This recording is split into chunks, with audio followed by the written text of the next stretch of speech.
Engineer की कम से कम salary वो पब्लिक सेक्टर में है, हाँ प्राइवेट सेक्टर में है, उसकी 50,000 होगी।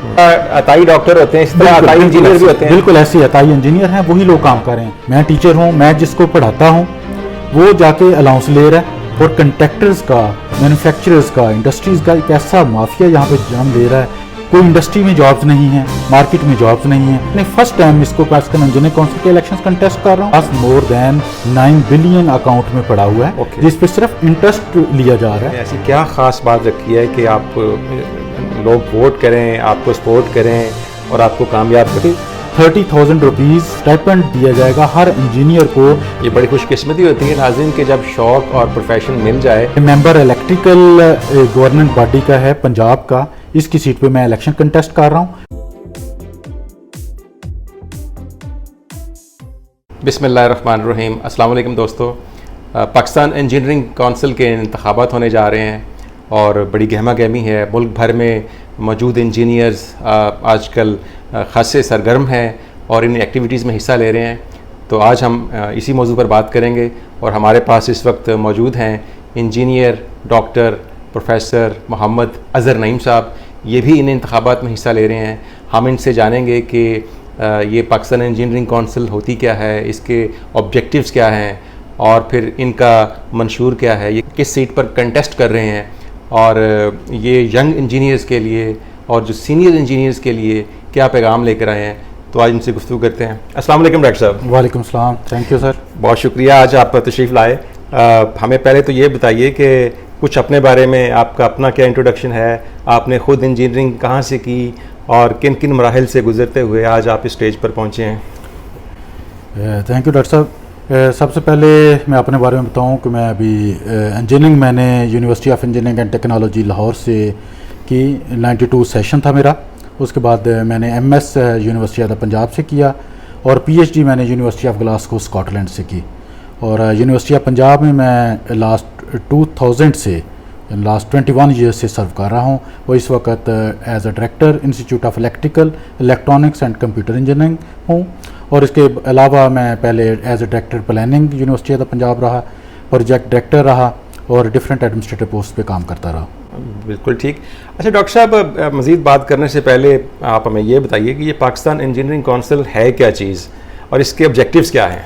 जी, सबसे पहले पाकिस्तान इंजीनियरिंग काउंसिल जो है ये बेसिकली एक स्टैट्यूटरी बॉडी है जो कि 1976 में बनाई गई। इसका मेन जो ऑब्जेक्टिव था कि इंजीनियर्स के दरमियान, कंट्रैक्टर्स के दरमियान, ऑपरेटर्स के दरमियान एक और इंस्टीट्यूट्स के दरमियान एक तो ब्रिज का किरदार अदा करना है और दूसरा इनकी लाइसेंसिंग करनी है।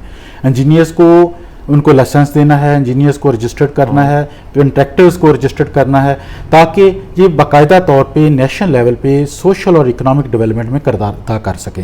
ये बेसिक इंजीनियरिंग काउंसिल का है। उसके साथ साथ इसका काम ये है कि प्रोविंशियल गवर्नमेंट्स के साथ, फेडरल गवर्नमेंट्स के साथ जो भी वेलफेयर के काम हो सकते हैं, मुल्क की तरक्की के काम हो सकते हैं, उसके लिए काम करना है। अच्छा ये बताइए कि ये जो पाकिस्तान इंजीनियरिंग काउंसिल के इलेक्शंस होते हैं, आजकल हम देख रहे हैं, हमें भी मैसेजेस आते हैं, व्हाट्सएप आ रहे हैं, एक पूरी कैंपेन चल रही है, तो ये कितने अरसे के बाद होते हैं और अब तक पाकिस्तान इंजीनियरिंग काउंसिल की क्या कंट्रीब्यूशन है एज ए इदारा?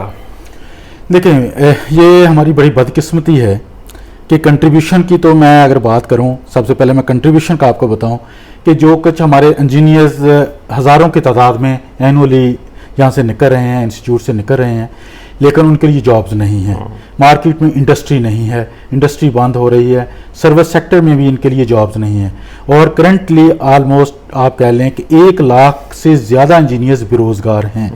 और इस वक्त पाकिस्तान में जो टोटल इंजीनियर्स की तादाद है वो आलमोस्ट 4 लाख के करीब है, जिसमें से बहुत से लोग फॉरेन कंट्रीज़ में एडजस्ट हो गए हैं, लेकिन यहाँ भी जो लोग हैं उनको भी जॉब्स अवेलेबल नहीं हैं, और स्पेशली यंग इंजीनियर्स के लिए। और इसके लिए पाकिस्तान इंजीनियरिंग काउंसिल को एज अ रोल इसमें कोई भी प्रोमिनेंट काम नहीं अभी तक किया। ये अभी इन्होंने कहा इंस्टीट्यूट्स को एक्रेडिट करें, ये ज़्यादा एक्रेडिटेशन पे लगे हुए हैं, और कंट्रैक्टर्स का, मैन्युफैक्चरर्स का, इंडस्ट्रीज़ का एक ऐसा माफिया यहाँ पे जन्म ले रहा है कि जिसको ये इंजीनियरिंग काउंसिल में लोग इलेक्ट होने के बाद انہیں کو زیادہ فیور کرتے ہیں. یعنی آپ یہ کہہ سکتے ہیں کہ آرگنائزیشنز کے فرینڈلی زیادہ ہیں بنسبت انجینئرز کے. حالانکہ ہونا یہ چاہیے کہ انجینئرز فرینڈلی یہ انجینئرنگ کونسل ہو تاکہ انجینئرز بھی کام کریں اور ان انڈسٹری کو بھی فائدہ ہو, لیکن یہاں پہ الٹ کام اس کا چل رہا ہے. اچھا ڈاکٹر صاحب یہ بتائیے کہ جب ہم بچپن میں تھے تو ہمارے والدین کی بھی یہ خواہش تھی کہ ہم انجینئر بنیں یا ڈاکٹر بنیں, بلکہ پاکستان میں ایک آپ ایسا سمجھ لیں کہ بہت بڑے طبقے کی یہ خواہش ہوتی تھی کہ ان کا بیٹا بیٹی جو ہے وہ ڈاکٹر بنے یا پھر انجینئرنگ کرے. اب کیا صورتحال ہے اور اس وقت آپ کے کتنے رجسٹرڈ انجینئرز ہیں جو کہ اس کونسل کے تحت ان کو ایک رجسٹریشن ملی ہوئی ہے, ان کو نمبر الاٹ ہوا ہے, اور وہ کتنے آپ کے رجسٹرڈ ووٹرز ہیں؟ اور ادروائز یہ بھی بتائیں کہ اس وقت پاکستان میں جو انجینئرنگ کا پروفیشن ہے اس کا کیا سٹیٹس ہے؟ جو اس وقت انجینئرز کا پروفیشن بہت نیچے جا چکا ہے. ہمارے والدین کی بھی خواہش ہوتی تھی کہ ہمارا بیٹا انجینئر بنے گا تو اس کو کیا ایک جو دن دگنی رات چگنی ترقی کرے گا. انفارچونیٹلی ایسا نہیں ہے, ہمیں بڑا سٹیپ بائی سٹیپ آگے بڑھنا پڑا. کوئی انڈسٹری میں جابز نہیں ہیں, مارکیٹ میں جابز نہیں ہیں, اور انجینئرز دھکے کھا رہے ہیں. اس کے ساتھ اس وقت جو رجسٹرڈ ووٹرز کی تعداد ہے, جو انجینئرز اس وقت رجسٹرڈ موجود ہیں پاکستان کے اندر, آلموسٹ 2,80,000 کے قریب انجینئرز ہیں جو باقاعدہ طور پہ اپنی فیسیں پے کرتے ہیں, جنہوں نے لائف ٹائم ممبرشپ کروائی ہوئی ہے, اور وہ صرف فیسیں ہی پے کرتے ہیں. صرف 3 سال کے بعد ایک ان کو جو انجینئرنگ کونسل جب کو یاد آتا ہے تو ان سے صرف ووٹ ایک لینا ہوتا ہے جو تمام ممبرز کے لیے ہے. اس لیے میں نے فرسٹ ٹائم اس کو پاکستان انجینئرنگ کونسل کے الیکشنز کنٹیسٹ کر رہا ہوں تاکہ اس جو چین جو اس طرح کا بنا ہوا ہے اس مافیا کو ختم کیا جائے. اور اس پہ اتنے پرانے لوگوں نے قبضہ کیا ہوا ہے کہ یعنی جو کہنے کے انجوائے کرنے کے لیے اس پہ آتے ہیں, 70-80 ایئرس کے ہو جاتے ہیں اور اس پہ ہی کام کر رہے ہیں کہ جی ہم نے انجینئرنگ کونسل کا الیکشن لڑنا ہے. ینگ انجینئرس کے لیے کوئی موقع نہیں ہے. یعنی آپ کو یہ میں بڑی حیرانی کی بات ہے کہ پاکستان انجینئرنگ کونسل میں الیکشن لڑنے کے لیے گورننگ باڈی کے ممبر کے طور پہ کم از کم 20 سال کی انجینئرنگ سٹینڈنگ ہونی چاہیے, جو کہ بہت زیادہ ہے. یعنی میرے ابھی 20 سال پورے ہوئے یا 21 سال ہوئے مجھے, تو میں اب الیکشن لڑنے کے قابل ہوا. حالانکہ یہ سٹینڈنگ جو ہے کم از کم 5 سال تک لے کے آنی چاہیے, اور میں نے اپنے مینیفیسٹو میں بھی اس بات کو ایکسپلین کیا کہ 5 سال سٹینڈنگ ہو ینگ انجینئرز. اچھا ڈاکٹر صاحب آپ کے مینیفیسٹو پر بھی ہم بات کرتے ہیں, لیکن اس سے پہلے میں یہ جاننا چاہوں گا کہ آپ نے انجینئرنگ کی مختلف کیٹیگریز ہیں, آپ نے الیکٹریکل انجینئرنگ کا انتخاب کیوں کیا؟ بھائی شوق تھا یا کسی والدین کی خواہش تھی یا کوئی اور وجہ تھی؟ دیکھیں اس وقت ایک شوق تو تھا کہ میں الیکٹریکل انجینئر بنوں, اور اس وقت ان کے میرٹس بھی بڑے اس وقت ہائی ہوتے تھے, لیکن الحمدللہ مجھے الیکٹریکل میں ہی میری شوق کے مطابق مجھے داخلہ بھی ملا اور پھر میں نے الیکٹریکل میں ہی کام کیا. تو یہ کہہ لیں کہ میرا ایک شوق بھی تھا اور اللہ تعالیٰ نے بھی مجھے موقع مہیا کیا. یہ بڑی خوش قسمتی ہوتی ہے ناظرین کہ جب شوق اور پروفیشن مل جائے اور پھر بندہ اپنے شوق کے ساتھ اپنے پروفیشن کو بھی انجوائے کرتا ہے. تو اب آتے ہیں ہم آپ کے منشور کی طرف. آپ یہ بتائیے کہ آپ نے اپنے منشور میں ایسی کیا خاص بات رکھی ہے کہ آپ لوگ ووٹ کریں, آپ کو سپورٹ کریں اور آپ کو کامیاب کروائیں؟ دیکھیں میں نے بڑا اٹریکٹیو جو ہمارا مینیفیسٹو دیا ہے. اب مختلف میرے جو انجینئرس ہیں یا میرے ووٹرز ہیں رابطہ کرتے ہیں کہ یہ آپ نے مینیفیسٹو تو دیا ہے, کیا آپ اس پہ امپلیمنٹ بھی کروا سکیں گے؟ تو میں کہتا ہوں کہ کوئی چیز بھی دنیا میں ناممکن نہیں ہے, مشکل ضرور ہوتی ہے. جیسے میں نے مینیفیسٹو میں کہا کہ 30,000 روپیز اسٹائپنڈ دیا جائے گا ہر انجینئر کو جو فریش گریجویٹ ہوگا اپ ٹو 3 ایئرس, اگر اس کو جاب نہیں ملتی اس کو دیا جائے گا. اور اس کے علاوہ کہ جو منیمم سیلری ہوگی پرائیویٹ سیکٹر میں. ڈاکٹر صاحب آپ کو بات آگے بڑھانے سے پہلے یہی پوچھوں گا کہ دیکھیں گورنمنٹ ہر سال ایک پابند کرتی ہے لوگوں کو, فیکٹری مالکان کو, کہ وہ مزدور کی منیمم ویج ڈٹرمن کریں, لیکن اس کے مطابق بھی نہیں ملتی. لیکن آپ نے اپنے مینیفیسٹو میں 30,000 ایک ینگ انجینئر کے لیے اسٹائپنڈ رکھا ہے, تو آپ اس کو مینیج کیسے کریں گے؟ دیکھیں یہ سارا ہمیں کمپیوٹرائز سسٹم کرنا پڑے گا, اس کو ڈیولپ کرنا پڑے گا کہ جو بھی انجینئر پاس آؤٹ ہوتا ہے اس کا جب PEC نمبر ملتا ہے تو اسی دن سے اس کے فنڈ سٹارٹ ہو جائیں گے. اب کہتے ہیں کہ یہ دیں گے کیسے ہم 30,000 روپیز؟ دیکھیں ہمارے پاس اس وقت انجینئرنگ کونسل کے پاس مور دین 9 بلین اکاؤنٹ میں پڑا ہوا ہے, جس پہ صرف انٹرسٹ لیا جا رہا ہے. اگر 9 بلین کی اماؤنٹ میں سے کچھ پیسے, اگر میں آپ کو کہوں 10-15 ہزار جو انجینئر ہر سال پاس آؤٹ ہوتا ہے ان کو 30,000 دیا جائے, 15,000 انجینئرنگ کونسل شیئر کرے اور 15,000 پرائیویٹ سیکٹر. یہ ایسے ہی ہے کہ تمام فیسلٹیز تو بیوروکریٹس کو دی جا رہی ہیں, تمام فیسلٹیز تو ڈاکٹرز کو دی جا رہی ہیں. ڈاکٹرز ہاؤس جاب کرتے ہیں, ان کو ہاؤس جاب کے بعد 17 اسکیل کے ایکولنٹ ان کو پیکج ملتا ہے, لیکن انجینئرز کو کوئی ہاؤس جاب نہیں ہے, کوئی کام نہیں ہے. تو میں یہ چاہتا ہوں اور میں کروں گا انشاءاللہ تعالیٰ کہ ان کو امیڈیٹلی प्राइवेट सेक्टर में, इंडस्ट्री में या गवर्नमेंट सेक्टर में जहाँ भी इन्वॉल्व किया जाए, इनको 3 साल तक इनको वहाँ पे इन्वॉल्व रखा जाए, ये अपना काम करें, फिर उसका 50% पाकिस्तान इंजीनियरिंग काउंसिल दे, 50% प्राइवेट सेक्टर दे, और ये ऑलमोस्ट सालाना जो अमाउंट है 3.5 बिलियन बनती है। और इतनी ही कंट्रीब्यूशन ये कंट्रैक्टर्स से, अदर अदारों से ये इकट्ठी करते हैं, कलेक्शन करते हैं, तो इसलिए कोई प्रॉब्लम नहीं है। आपके पास कोई तखमीना है, कोई अंदाज़ा है कि इस वक्त बेरोज़गार इंजीनियर की तादाद कितनी है पाकिस्तान में, जी, जिनको आप ये स्टाइपेंड देंगे? देखें, इस वक्त बेरोजगार इंजीनियर्स की तादाद जो है वो 1 लाख के करीब है, जो कि बहुत बड़ी तादाद है। मैं यहाँ एक चीज़ ये भी पूछना चाहूँगा कि आमतौर पर इंजीनियरिंग का प्रोफेशन ऐसा है कि जिसको अगर आप कामयाबी से अचीव कर लें तो कोई भी शख्स, कोई भी इंजीनियर बेरोज़गार नहीं रह सकता, तो फिर ये बेरोज़गार कैसे हैं? देखें, ये आपका कहना है, बेरोजगार इसलिए है कि हमारे मुल्क में इंडस्ट्री बिल्कुल ख़त्म होती जा रही है, और दूसरी बात कि जहाँ पे इंजीनियर्स ने काम करना है वहाँ पे वो कहने जिन्होंने प्रैक्टिकली वैसे काम सीखा हुआ है उसको लगाते हैं। हमारी फैक्ट्रीज देख लें, हमारे मतलब है कि जिस तरह अताई डॉक्टर होते हैं इस तरह अताई इंजीनियर भी होते हैं। बिल्कुल ऐसे अताई इंजीनियर हैं, वही लोग काम कर रहे हैं, इंजीनियर्स को जॉब नहीं दी जाती। फिर उसके बाद सबसे बड़ा अलमिया, मैंने वो भी मैनिफेस्टो में ऐड मैंने किया कि इंजीनियरिंग के जितने डिसिप्लिन काम कर रहे हैं, खा गवर्नमेंट सेक्टर में हो, हर जगह पे वो वहाँ पे नॉन इंजीनियर्स लोग लगाए हुए हैं, और उनको इतनी दिलचस्पी नहीं होती इंजीनियर्स के साथ। तो मैं ये भी मैनिफेस्टो में है कि मैं कहता हूं कि जितने हेड्स लगें वो सब इंजीनियर्स हों, ताकि उनको पता हो कि उन्होंने इंजीनियर्स की वेलफेयर के लिए, इंजीनियर्स की ग्रोथ के लिए क्या काम करना है।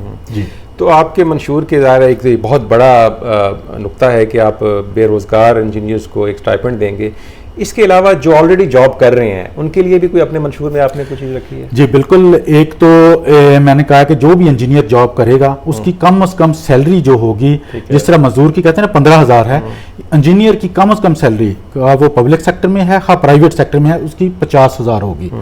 और उस कंपनी, जिस कंपनी में वो काम कर रहा है, उस कंपनी को ये पाकिस्तान इंजीनियरिंग काउंसिल रिन्यूअल करती है हर साल, तो वो 1 साल का उसका देखा जाएगा कि इस कंपनी, फॉर एग्जांपल एक फ्रेश इंजीनियर ABC है, वो 1 साल उसकी क्या अकाउंट में सैलरी जा रही है कि नहीं। यहाँ पे अनफॉर्चुनेटली होता क्या है, उनके सुपरवाइजरी सर्टिफिकेट खरीदे जाते हैं, उनके PEC नंबर खरीदा जाता है, उनको 20,000, 15,000, 30,000 साल के पैसे दिए जाते हैं। मैं इंशाल्लाह ताला ये करवाऊंगा कि 50,000 मिनिमम सैलरी होगी, और जिसके अकाउंट में 1 साल तक ये सैलरी जाएगी वही कंपनी रिन्यू होगी, अदरवाइज वो कंपनी रिन्यू नहीं होगी। ये इसको मेक श्योर करूंगा और ये इसको करवाया जाएगा। रेडिकल पॉइंट्स हैं आपके मंशूर के।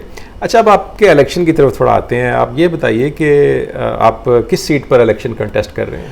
जी, मैं मेंबर इलेक्ट्रिकल गवर्निंग बॉडी का है पंजाब का, इसकी सीट पे मैं इलेक्शन कंटेस्ट कर रहा हूँ। इसके अंदर पंजाब के अंदर 6 सीट्स हैं इलेक्ट्रिकल की, और मुझे पूरे पाकिस्तान के जो इलेक्ट्रिकल इंजीनियर्स हैं इस वक्त जो वैलिड वोटर्स हैं, ऑलमोस्ट 63,000 वैलिड वोटर्स हैं, जिसमें से इलेक्ट्रिकल इंजीनियर 61,000 हैं, और तकरीबन 1200 के करीब बायो मेडिकल इंजीनियर्स हैं, और कुछ एनर्जी इंजीनियर्स हैं। ये 3 किस्म की कैटेगरी के लोग all over the Pakistan, including Gilgit Baltistan, AJK, Balochistan, simple Sindh, तमाम सूबों से मुझे वोट डाल सकते हैं। बहुत बड़ी कॉन्स्टिट्यूंसी है आपकी, और आप अपने वोटर्स को किस तरह एड्रेस कर रहे हैं, उन तक राब्ता कैसे कर रहे हैं, उनको अपना पैगाम, अपना मैनिफेस्टो कैसे पहुंचा रहे हैं? जी, एक तो सबसे बड़ा हमें आसानी है सोशल मीडिया की, ऑनलाइन इसको बचवाया जा रहा है, ऑनलाइन मीडिया के, और मुख्तलिफ जो मेरे लिंक्स हैं वहाँ पे डिफरेंट अदारों में, डिफरेंट ऑर्गेनाइजेशंस में, डिफरेंट यूनिवर्सिटीज़ में, क्योंकि मैं खुद भी इंजीनियर फ्रेंडली हूँ, और मैं ऑर्गेनाइजेशन फ्रेंडली से ज़्यादा इंजीनियर फ्रेंडली हूँ, और मेरे इंजीनियर्स अल्हम्दुलिल्लाह हर ऑर्गेनाइजेशन में, खा वो डिफेंस का कोई अदारा हो, खा वो किसी एकेडमिक्स का अदारा हो, खा किसी OGDCL है, हमारा कराची इलेक्ट्रिक है, जो भी अदारा है वहाँ पे मेरे कंटेक्ट्स हैं, लिंक्स हैं, अल्हम्दुलिल्लाह वो लोग मेरी कैंपेन चला रहे हैं। तो ये जब आप उम्मीद है कि अल्लाह ताला आपको कामयाब करेगा और आप अपने इस मंशूर को इम्प्लीमेंट करने की कोशिश करेंगे, ये बताइए कि ये इलेक्शन कितने अरसे के लिए होता है? जो मैंने आगाज़ में भी पूछा था, कितने देर के लिए आपको इलेक्ट करेंगे ये लोग? ये 3 साल के लिए इलेक्शन होता है, हर 3 साल के बाद इसके बाकायदा इलेक्शंस करवाए जाते हैं। पूरे पाकिस्तान के अंदर पोलिंग स्टेशंस बनाए जाते हैं, जो इस वक्त भी ऑलमोस्ट 150 के करीब पोलिंग स्टेशंस बनाए जाएंगे। हर छोटे बड़े शहर में पोलिंग स्टेशन होगा, वहाँ पे इंजीनियर्स आएंगे और वहाँ पे अपना वोट कास्ट करेंगे। बहुत बड़ा आपका हल्का इंतखाब है, तो आप کہ کیسے مینیج کریں گے یہ ساری؟ یہ بہت مشکل نہیں ہو جاتا ہر پولنگ اسٹیشن پر لوگوں کو اپروچ کرنا؟ دیکھیں انشاءاللہ تعالی مشکل تو میں نے کہا کہ ہر ہوتا ہے لیکن ناممکن نہیں ہوتا. میرے بہت سارے اسٹوڈنٹس ہیں, میرے کولیگس ہیں, میرے ایون کلاس فیلوز ہیں, جونیئرز ہیں, سینئرز, وہ سارے لوگ میرے ہیلپ آؤٹ کر رہے ہیں. اور وہ لوگ انشاءاللہ تعالی ایک ایک انجینئر کو میں لازماً وہ مجھے خود کہہ رہے ہیں کہ سر آپ نے ہمیں پولنگ اسٹیشن بتانا ہے کہاں پہ ہم پولنگ ایجنٹ بنیں, آپ کے کہاں پہ آپ کے بروشرز تقسیم کریں, اور انشاءاللہ تعالی جو کچھ ہوگا اور میں اس کو کروں گا. اچھا یہ بتائیے کہ آپ کے جو انجینئرز ہیں ان میں کس کیٹیگری, کس ایج گروپ کے زیادہ لوگ ہیں, اور ان میں ینگ انجینئرز کتنے ہیں, خواتین کی تعداد کتنی ہے, اور جو سینئر مطلب ایڈوانس پروفیشن میں لوگ ہیں وہ کتنے ہیں؟ لیکن اس وقت خواتین کی انجینئرنگ شعبے میں بہت کم تعداد ہے, آلموسٹ 15% آپ کہہ لیں کہ اتنے لوگ ہیں. باقی 85% کے قریب میل انجینئرز ہیں, اور اس میں زیادہ انجینئرز ینگ انجینئرز ہیں جو کہ لاسٹ کہہ لیں 10-12 سال کے اندر بہت سے انجینئرز یہاں کہہ لیں پروڈیوس بھی ہوئے اور وہ مارکیٹ کے اندر اویلیبل ہیں, اور وہ مختلف قسم کی جابس کر رہے ہیں. یہ اس قسم کے یہ ویمن میں اور اس میں. اور میں یہ بھی آپ کو اسی کوشچن کے وساطت سے بتاتا چلوں کہ میں چاہتا ہوں کہ 15% اگر انجینئرز خواتین ہیں ان کی بھی کوئی ایسی سیٹ ہونی چاہیے. میں یہ نہیں کہتا کہ ان کو ریزرو سیٹ کر دیں, لیکن ان کو 15% کے حساب سے ان کے لیے بھی ایک موقع ہونا چاہیے کہ وہ ویمن انجینئرز آئیں اور الیکشن کنٹیسٹ کریں اور گورننگ باڈی کے ممبر بنیں. میں اپنے خواتین کی بات کر رہے ہیں تو جس طرح گورنمنٹ نے باقی محکموں میں women quota, women empowerment act کے تحت مختص کیا ہے, کیا انجینئرنگ کونسل نے ایسا کوئی نہیں رکھا کہ خواتین کے لیے موقع دیا جائے ان کو؟ نہیں, ابھی کوئی انجینئرنگ میں ایسا نہیں ہے, کسی قسم کا کوٹا مخصوص نہیں ہے, اوپن کمپٹیشن ہے, کوئی فیمیل بھی کنٹیسٹ کرنا چاہے وہ بالکل کرے. کیونکہ میں دیکھ رہا تھا جتنے بھی یہ بروشرز آ رہے ہیں مختلف گروپس کی طرف, تمام میں میل کینڈیڈیٹ ہی ہیں, اس میں فیمیل نہیں ہے. اس میں کچھ ہیں, ایک دو فیمیل بھی ہیں کنٹیسٹ کر رہی ہیں, مختلف جو ہیں ان کو میں جانتا ہوں, بہت کم, لیکن صرف 2 کینڈیڈیٹس ہیں جو میں جانتا ہوں کہ جو اس میں سے لڑ رہے ہیں. اچھا اب یہ چونکہ ہمارا تعلق اکیڈمک سے ہے اور مختلف یونیورسٹیز میں جو ہمارے انجینئر دوست ہیں جو اس ڈپارٹمنٹ سے یا اس طرح کے شعبوں سے تعلق رکھتے ہیں, ان کی ڈیمانڈ ہے کہ ان کو ایک اسپیشل الاؤنس دیا جائے جس طرح کے ڈاکٹرز کو ملتا ہے, جس طرح کی بیوروکریسی کو ملتا ہے, جس طرح کے دوسرے پروفیشنز میں ملتا ہے. تو اس کے لیے بھی آپ نے کچھ ایفرٹس؟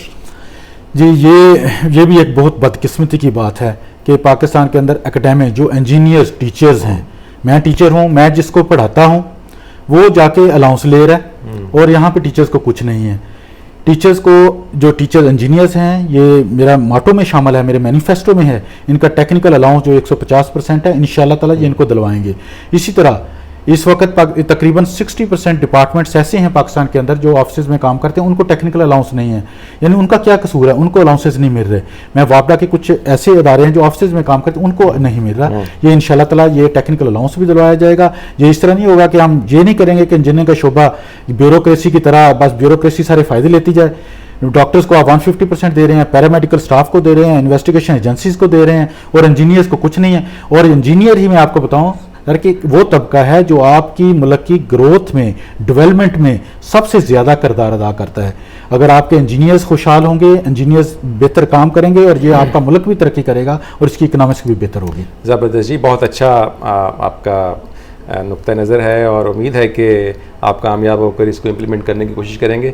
ناظرین, ڈاکٹر اظہر نعیم صاحب کو میں جانتا ہوں ایک اور حوالے سے بھی. یہ ہماری جو یونیورسٹی کی اکیڈمک سٹاف ایسوسی ایشن ہے اس کے وائس پریزیڈنٹ ہیں اس وقت, اور اس سے پہلے یہ ٹریئر کی سیٹ پر بھی کامیاب ہوئے, اور بہت ایکٹیو اور متحرک انجینئر ہیں, اور ان کے اندر ایک پیشن ہے, اپنے دوستوں کی, اپنی کمیونٹی کی خدمت کرنے کا جذبہ ہے. اور مجھے امید ہے کہ اگر یہ اس سیٹ پر کامیاب ہو جاتے ہیں تو جو یہ باتیں کر رہے ہیں اس کو ایگزیکیوٹ کرنے کی, اس کو عملی جامہ پہنانے کی یہ پوری کوشش کریں گے. ہم ان کی کامیابی کے لیے دعا گو ہیں. Thank you sir.